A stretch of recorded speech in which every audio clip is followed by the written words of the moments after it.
Thanks for joining us on Stratezine. Before we begin, we have a quick news story for you. Governments are reacting to social media differently. According to the BBC, Brazil temporarily banned X after it had refused to ban several profiles deemed by the government to be spreading misinformation about a previous election. However, Brazil had access to X after CEO Elon Musk paid a fine of $5.1 million. In the US, lawmakers from both political parties supported a law that bans TikTok unless its parent company, ByteDance, agrees to sell to a non-Chinese company, fearing that the government could force ByteDance to hand over data about TikTok's 170 million US users. Australia has become the first country to implement a social media ban for everyone under 16. If tech companies don't comply with these rules, they would have to pay a fine of 50 million US dollars. Australia's Prime Minister Anthony Albanese says the legislation is needed to protect young people from the harms of social media, something many parent groups have echoed. There seems to be a trend towards different countries regulating different aspects of social media. How do you think this will affect social media moving forward? Let us know in the comments below. Interesting stuff. Well, it's always so interesting. How do we regulate social media? Right. I know they didn't talk about this very much. One of the things that we need to look at, I think, as communication professionals, is something known as Section 230. And it's a really interesting thing in the social media space. Back in the day, they had something called, we're talking about print today, and it came out of print. And if I ran a letter to the editor in my news organization, and that letter sort of libeled somebody or was a problem, or even an advertisement I ran, I, as the publisher, would be responsible for that content, right? Yeah. And to develop the internet during around the year 2000, they came out with this Internet Decency Act. It's one of the most interesting failures of Congress because it had a couple of elements. One, this strange congressman from Georgia was trying to basically ban all kinds of adult content on the internet, and I think it was an outright ban. You'd have to look up that exactly. It didn't pass Supreme Court muster. The other part of it was developed by Ron Wyden in Oregon. They kind of cobbled this bill together, and it had Section 230 that said, unlike a news organization, if they had something online, it was not the responsibility of the publisher. It was instead the responsibility of the person. So what this did is it protected corporations that then emerged, like Facebook, from being responsible for the content that their users generate. And it was a major change. And the idea was to encourage innovation. But what that's done is it's allowed for a lot more difficult content to be raised, and a lot more, and who should be responsible for that content, especially things that are like adult content. It was really a terrible missed opportunity, because the part that didn't, it basically became the worst of both worlds, because once they got rid of the poorly crafted part of the law, right, then the other thing. So this is what happens in social media. So I'll be watching. I think the thing that happened in social media in the United States will be a shift on Section 230 to make these corporations more responsible for the content, especially around libel and some kinds of even pornography, than they've otherwise done. We'll see how that plays out, though. One worry is that they may just say, we're not going to try to curate it all, and then some of the good that the social media companies have tried to do may happen too. What do you think? You know this better than I do. Yeah, I mean, honestly, I agree, and we're just kind of jumping right in, responding to this. I think, I think we're living in a society, we're so oversaturated with social media, and I think it is going to be interesting to see how things play out with this legislation related to TikTok, because we're seeing measurable impact on young people's mental health. And I know that's kind of at the forefront of a lot of these discussions, and we can even talk about that a little bit today when we're talking about print media too. I think there's absolutely an impact there, and we need to identify, how do we regulate that without impeding on freedom of speech? And I think, again, we're new to digital media. We've had print media for hundreds of years. We haven't had digital media for nearly that long. And so I guess I don't have strong opinions, but I'm very, very interested to see how things play out as we're learning how to navigate this digital world, because we're still all digital adolescents, no matter how old we are. Mm-hmm. No one's been on the internet for more than 30 years because it's been here for just about that long. So I'm very interested and curious to see what comes about. Yeah, I think things like a good start is health labeling that they're doing, that they're proposing, Yeah. sort of like cigarette warnings. I also think kudos to Facebook for trying to create new things for teenagers that are more curated. But I also think that some of these states saying you have to start to create a dynamic where you have to say this is you, and almost like you have to prove that you're an adult to be able to access some of these websites. We'll see Yeah. how that plays out. Yeah, and the other day I saw on the Instagram page Wrap, I think Florida is coming up with the idea to ban social media users under the age of 14 years old. So they're working towards like minor protection. I concur. So let's move forward. That's great. Those are great information. Yeah. Yeah. Well, just to kind of introduce who we have today, we have here with us Deborah Owen. Deborah Owen is currently the director of student media, she's the student media general manager here at BYU Idaho. She got her bachelor's in communication from BYU Idaho and then went on to get a master's in user experience from Arizona State. She's had experience in user experience design and SEO specialist, as an SEO specialist, and then as a content strategist for major brands throughout the United States. And now she's here at BYU Idaho. So we're excited to have her here on our show today. Yeah, thank you. We also have Dr. Williams. Dr. Williams is currently a communication professor at BYU Idaho. He got his degree in journalism from BYU, master's from Ohio State University, and a PhD from the University of Maryland. Dr. Williams has experience with Deseret News and Deseret Digital Media. So similar to the social media that we just were kind of talking about today, we want to discuss the rise of digital and social media with AI involved a little bit, but also how that compares to print media. Like you said, we've had print media around for hundreds of years, but how do we kind of balance that with digital media? So we want to talk about specifically, is print media back on the rise? Is print media dead? And kind of what are some of your opinions about that? What have you seen in your education and in your experience? Your question is print media dead? Yeah. It is not. It's a lot different than what you used to think. So, back in the 50s and 60s, there was a magazine called Life magazine. It went to millions of people all the time because it was a general interest magazine. Those kind of magazines are dying. Time magazine is dying. But there are places where it's continuing to be successful and maybe even more successful. I think it's in the magazine space.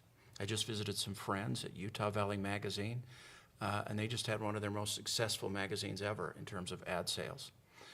I can tell you why in a minute, but what do you think? Do you think print it's certainly different, but do you think print is dead? I think there's there's been an evolution. If anything, I feel like we're kind of on the cusp of a resurgence. If anything, I feel like, again, digital media has become so prevalent that, again, like we've seen book sales and print sales, like we've seen those kind of dwindle, and we're seeing them kind of come back.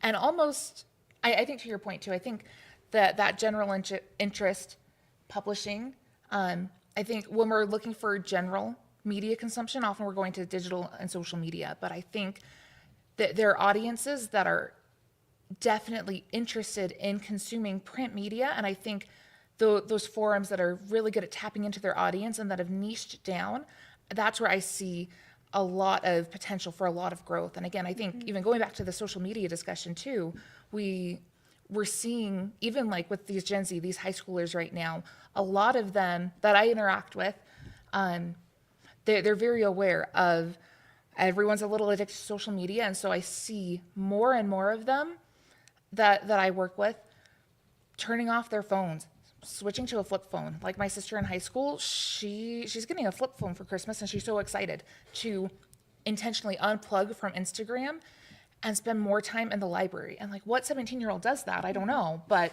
more and more of them are. So I think there's definitely, people see this need, they see that we're kind of drowning in media, in digital media, and they have this interest in kind of reconnecting with this tactile, physical experience of reading. And then I think the numbers, I think the data we're seeing, we are seeing this shift back to increased ad sales and increased just sales overall in these different print mediums. The thing that happens with digital is it's so throwaway. It just comes and it goes, and it's just so constant. What you have with something like, what you can have with something like print media is it sticks around a little bit longer. And so, I was in Jackson recently. Here's this beautiful Jackson Hole magazine, and that's something that sits around. And so, I can have this sitting in a doctor's office. Somebody can read it, and it's going to sit there. Another place that it's starting to happen. Now, this is really is old, but is that companies are creating magazines.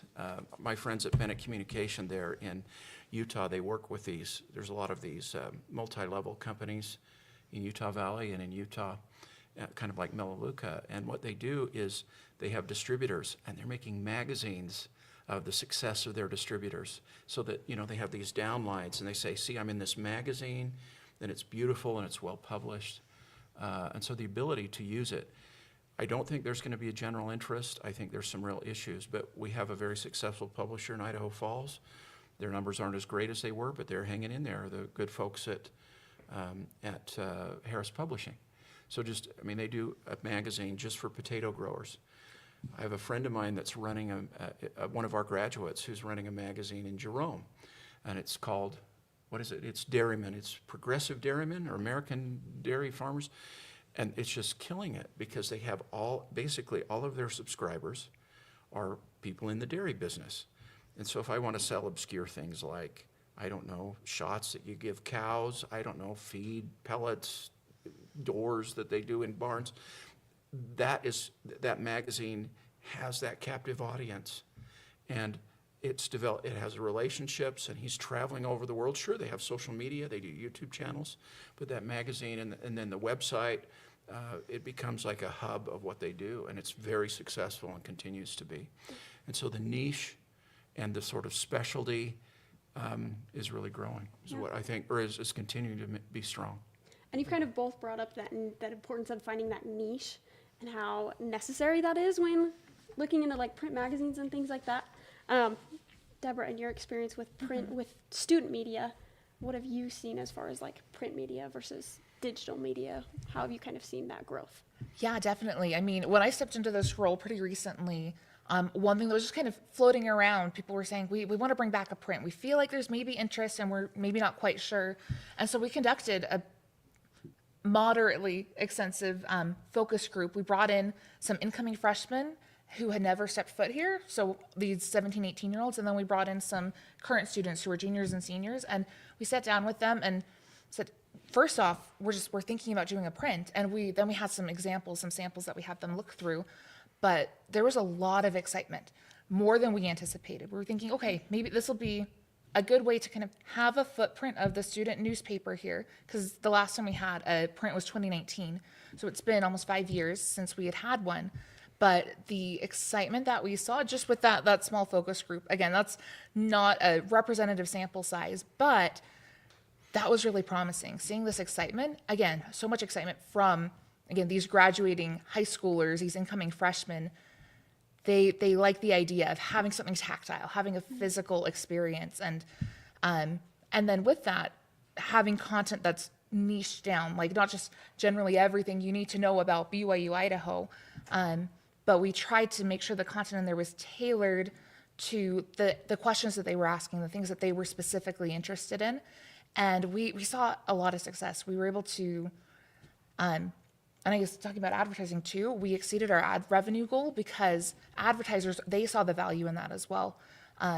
So we saw huge success with that print, and we're excited to continue bringing that back. Maybe not to the once a week that it was 10 years ago, because again, there's still some sort of novelty to it, where we are such a digital heavy society at this point. But I think there's something to say about the novelty of having a tactile experience, of putting your phone down, holding a piece of paper and reading it, that these young students are tapping into and are excited by. One of the things that's maybe sad about our decline in print culture is an editor. It's one of the reasons I tell my students to go to an important website. Instead of getting their news curated by an algorithm, you get an editor who's been in a community for a long time. You get an editor who's been reading the news in their publication for 20 or 30 years, and they should know what's important for a community. And if you've never read kind of a newspaper or a magazine, over a period of time, it's like a relationship. And that's a little bit lost when the relationship is with an algorithm. And just, and people say it's about what you need. No, it's nice to have an editor tell you. So print magazine can allow a little bit of that, creating community. I don't think the Scroll's ever going to go weekly again, but instead we're doing a specialty publication, and it was just terrific what they did. They exceeded audience expectations, and got paid for the revenue, had some extra, so we can try it again. It looks like we might do it again, and then we'll just see how it goes going forward. So yes, is print dead? But anyway, what did your data show? Yeah.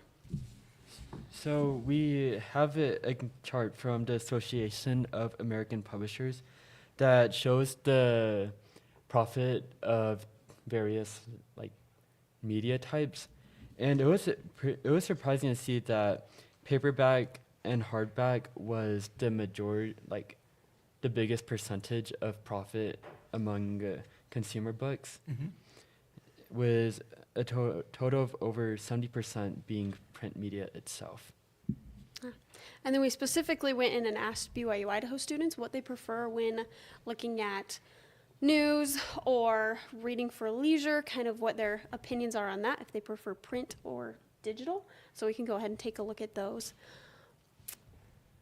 studies.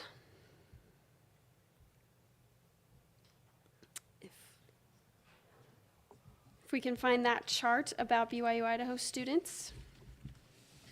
So in looking at that, we found that when BYU Idaho students are reading books just for fun or for leisure, a very large percentage of them, over 60% of them, prefer those paperback books instead of a digital book or an audio book. And we found similar things when we were looking at their consumption of news or other kinds of media.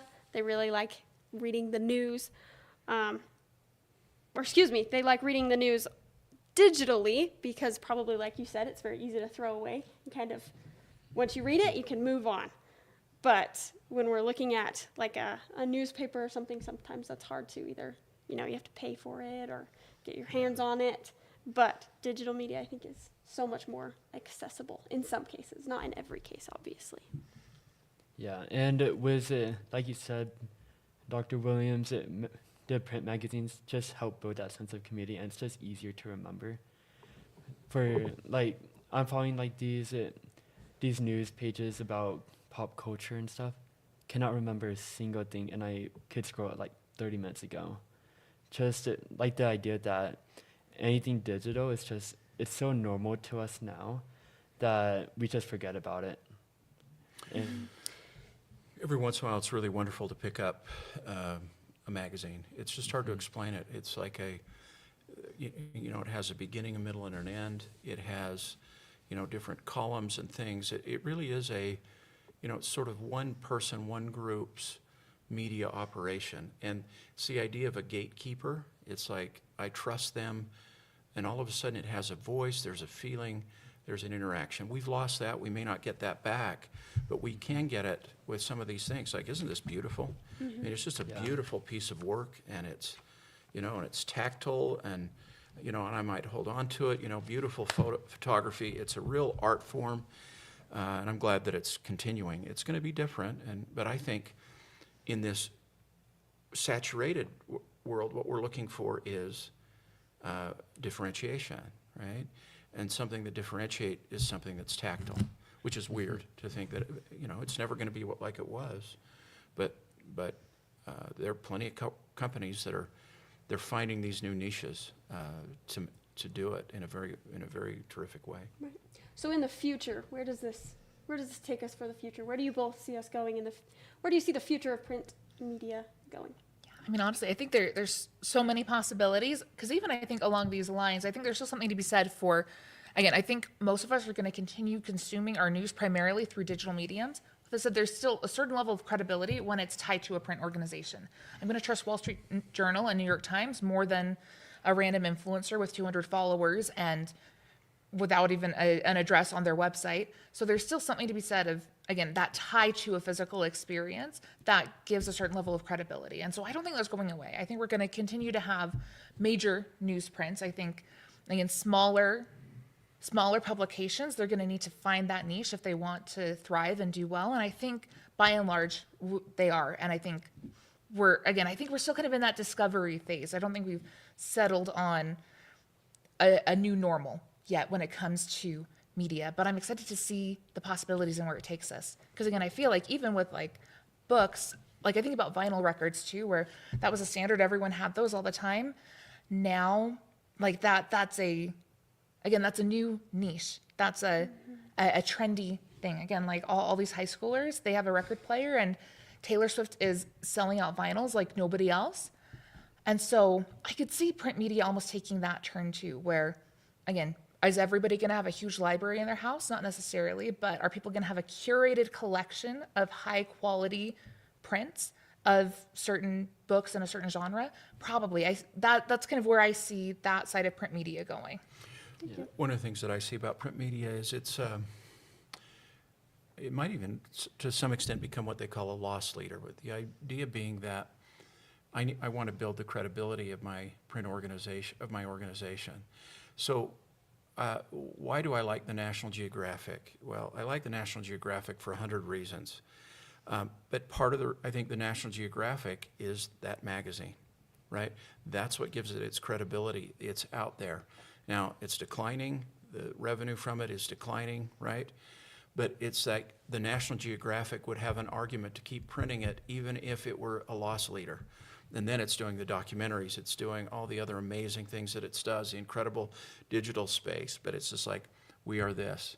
We are, so the Wall Street Journal, by printing a publication, most of its revenue, most of its work might be online and all the other things that they do and the incredible content. But what it does is it creates that sense of credibility that then they use in the other formats. Mm-hmm. It's kind of what I tell my students, that you create a hub online, and then everything else, like a website, and then everything else you build out from there. But it does that legacy brand, that building that, if I'm in town and this is a free copy of Jackson Hole magazine, and I can get this at all the Jackson Hole businesses.